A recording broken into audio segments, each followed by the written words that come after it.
I just wanted to comment that I thought the Prime Minister's comments at Prime Minister's Question Time was absolutely shameful in terms of how he referred to migrants, and I think he just continues to incite hatred and prejudice, and I think he should apologise. For a bunch of migrants. Patrick McLoughlin. Should he apologise for saying a bunch of migrants?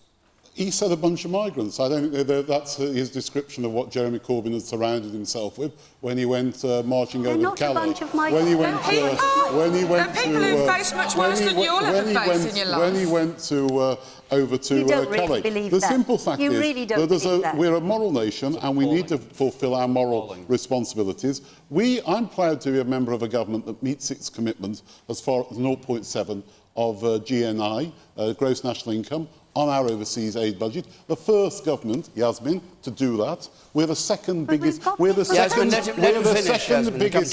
second biggest bilateral donor in humanitarian crisis to Syria. More than any other country is doing, over £1.1 billion.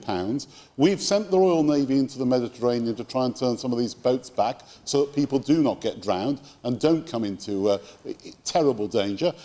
This is a huge problem. We don't know.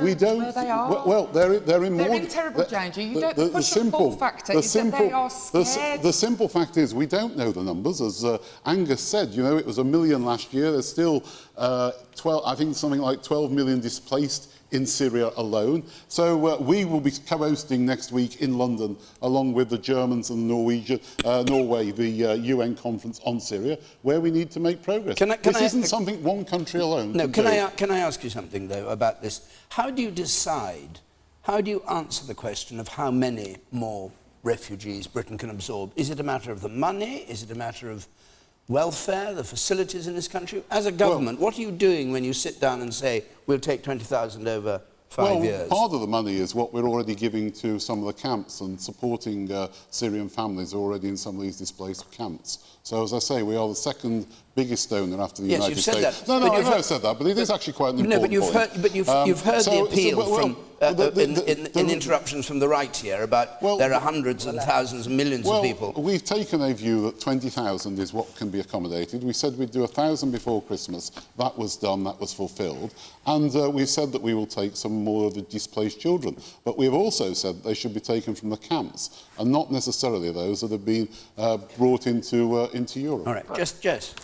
I mean, the answer to the question is, of course, we should take as many as we can. And the way to decide what does that mean? How we can afford it, as I was about to say, is to look at our areas. So I live in Birmingham, and if Birmingham City Council takes a genuine look at what school places are available, what housing is available, looks wholesale at where we could fit in more, and we all tightened our belts a bit and did it, we could take a certain number, and that number needs to feed in. I bet there aren't any living in Witney in David Cameron's constituency, but it's always the poorest people in this country who have to suffer the effects of migration. I want everyone in every part of this country to look at what they could offer, because there are 4,000 children who have already settled in Italy, have gone missing, expected to have been trafficked for sex. Those are children. Imagine if that was your children.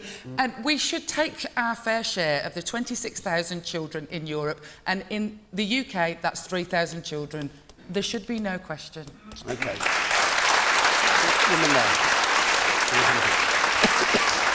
The woman there, can you... yes, you. Point to yourself and they'll find you, that's it. Yeah, I mean, I'm just completely... I just think it's a disgrace. And for you, the Tory guy there, to just keep sort of saying all these figures and we've given this and we've given that, you know, that isn't the point. It's what you guys are saying. We've basically slammed the door on these people.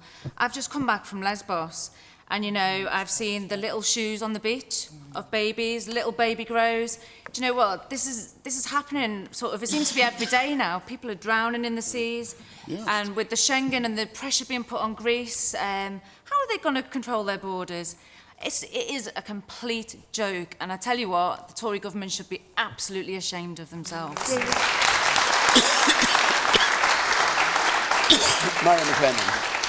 Of course the UK can afford and could cope with more refugees. And it's easy to say that we should take more. And we should take displaced children from the camps, both in Europe and in Turkey, Lebanon and other places. The question is, the more difficult question is that the kindest thing to do, to take as many as possible to your shoes on the beach point?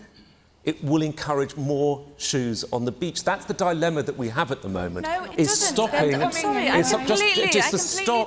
It's to stop, because at the moment it's a tip of an iceberg. There are 6 million more refugees waiting to come. Yeah. Is the kindest thing to do to get more people getting on boats and drowning on their way here or not? And that is a slightly trickier question than should we take 3,000 children refugees. So I don't think it's quite as simple as let's just take as many as possible. No, it's not simple. That's what Merkel did, and she's caused more pain that way. Because she's than being if she'd taken ostracised. All right, the man in the second row here. You. I'm serving in the Royal Navy, and I've the fortune of hearing from friends who are currently out in the Mediterranean helping with the crisis. And the key word that comes back from there is desperation. And these people are desperate to get to the UK because of what we're offering them.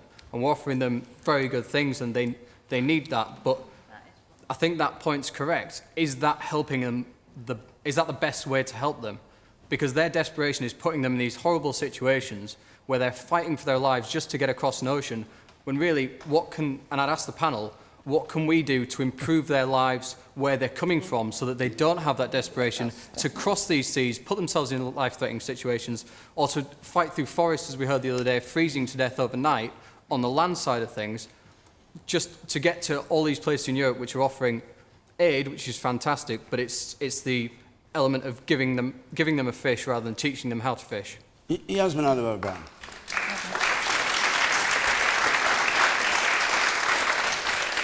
Yesterday was Holocaust Remembrance Day, and this month we have seen Europe, the UK, painting the doors of asylum seekers red, putting wristbands on them, and the worst of all, Denmark, suggesting that they're going to take their few precious bits that they managed to smuggle out. Remember the lessons. Remember how the Nazis took out gold teeth. The answer to the question that was asked, when Jewish migrants were taken, and this is the biggest crisis since then, this country had nothing. Nothing at all. We are still the 7th richest country in the world. And I so agree with Jess that if it was actually people, ordinary people across Europe have been amazing. They're turning up at the camps. A musician emailed me yesterday, a young female British musician who goes to Calais, and she said she watched a 4.5-year-old whose heart just stopped beating. It gave up. Now, I'm sorry, we have to do better, and we can think, not just children, no refugee ever fails, unless we're talking about the criminals. There's a wedge which are criminals, I'm not talking about them. Like in most refugees, as the IMF has said this, work harder than anybody else. All right, what are you George saying? Soros. All right, but I think I've got an idea, a policy idea. Why don't we let people in just so they can live? And do with them what we do with student loans. Once they start earning enough, they pay back a section of their earnings. Even if we say after 5 years, you have to go back. All right. What's your view about the numbers? Because the numbers seems to be the issue between the parties at the moment. Turkey has 1 million. Europe, the whole of Europe has 1 million. What do you think Britain should have? I think Britain should have at least 60 to 70,000 of the most vulnerable. I think you're wrong on Turkey. I think Turkey is hosting about over 2 million Exactly. Syrians at the moment. Your point. Isn't it an example in Germany of how mass immigration maybe doesn't work? Don't you think the women in Cologne and the woman who was unfortunately killed in Sweden, don't you think they're scared as well? I couldn't agree with you more that there has obviously been the very rapid nature of lack of cohesion has been caused. However, there is violence against women and girls that you are describing. A very similar situation to what happened in Cologne could be described on Broad Street in Birmingham every week, where women are baited and heckled. Now, we have to attack what we perceive as being patriarchal culture, coming into any culture that isn't patriarchal, and making sure we tell people not to be like that. But we should be careful in this country before we rest on our laurels when 2 women are murdered every week in this country. I'd just like to hear a lot of hands up. Anyone who does doubt that Britain should take more, in other words, feels there's a problem. There was a lot of applause when the young man here spoke. You've spoken already. Anybody else who takes that view? Yes, the woman in yellow up there. I think it's all very well taking a lot of these children in. However, who is going to be left to build Syria up again? Yes. So what do you think should happen? The government policy is to put the money into the camps near Syria. You think they're right? All the time that we've got immigrants coming here, I'm afraid I think it just encourages more. You know, Europeans went all over the world. Europeans took over continents, all right? Do you remember that? Australia, New Zealand, South America, North America. How is it that we can now deny just safety? Those people won't, they want to go back when it's safe. All right, the man up there, and then we'll move on. Yes.